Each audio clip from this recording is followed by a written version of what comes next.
মির্জাফরকে কি আমরা কখনো ভুলতে পারব? সাদ্দাম হোসেনকে নিশ্চয়ই সবার মনে আছে। ফাঁসিতে দেওয়ার পর যখন তার নিথর দেহ বাহিরে এনে রাখা হলো, তখন একদল মানুষ সেখানে এসে তার সেই নিথর মৃত দেহটার উপর থুতু ছিটিয়েছিল। তাদের প্রত্যেকেই ছিলেন ইরাকের নাগরিক। আবার তার নিরাপত্তার দায়িত্বে নিয়োজিত সেই 12 জন আমেরিকান সেনা সদস্যের প্রত্যেকেই কিন্তু সেদিন খুব কেঁদেছিল।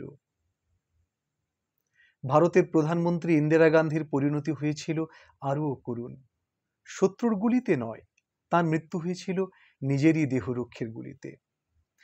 ইতিহাস ঘাঁটলে জানা যায়, বঙ্গবন্ধুর পিতা শেখ লুৎফর রহমানের দেহ নামাতে যে লোকটি কবরে নেমেছিল, বঙ্গবন্ধুর মায়ের মৃত্যুতে যে লোকটি মাটিতে শুয়ে কান্নায় গড়াগড়ি করছিল, 1975 সালের 14 আগস্ট দুপুরে যে লোকটি বাসা থেকে তরকারি রান্না করে নিয়ে গিয়ে বঙ্গবন্ধুকে খাইয়েছিল, তার পরের দিন 15ই আগস্ট বঙ্গবন্ধুকে সপরিবারে সেই অত্যন্ত ঘনিষ্ঠ বিশ্বাসভাজন খন্দকার মোস্তাকি কিন্তু খুন করেছিল। ইতিহাসের পৃষ্ঠায় পৃষ্ঠায় একটা সাম্রাজ্যের পতন হয়েছে তাদের সবচাইতে কাছের মানুষদের হাত ধরে। সৌদি আরবের বাদশাহ ফয়সাল যখন তার ভাইপোকে আলিঙ্গন করার উদ্দেশ্যে 2 হাত বাড়িয়ে দিলেন, প্রতি উত্তরে কি হলো? প্রতি উত্তরে হঠাৎই তার ভাইপো পকেট থেকে বন্দুক বের করে পরপর তিনটা গুলি ছুঁড়ে তার আপন কাকাকে খুন করল। গোয়েন্দারা আসামি শনাক্ত করার জন্য অনেকগুলো পদ্ধতি অবলম্বন করে থাকেন।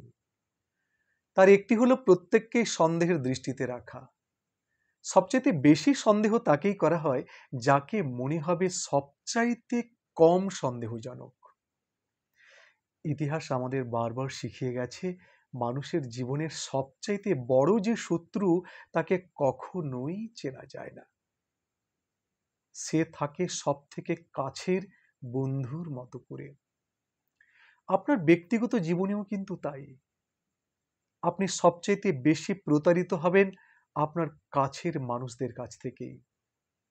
আপনাকে সবচেয়ে বেশি কষ্ট দেওয়া মানুষের তালিকা তৈরি করলে সেখানে শত্রু নয়, আপন মানুষদের নামই আপনি বেশি দেখতে পাবেন। শত্রু কখনো বিশ্বাসঘাতক হয় না, বিশ্বাসঘাতকতা করে কেবল নিজের মানুষরাই। আচ্ছা বলুন তো, মির্জাফরকে কি আমরা কখনো ভুলতে পারবো?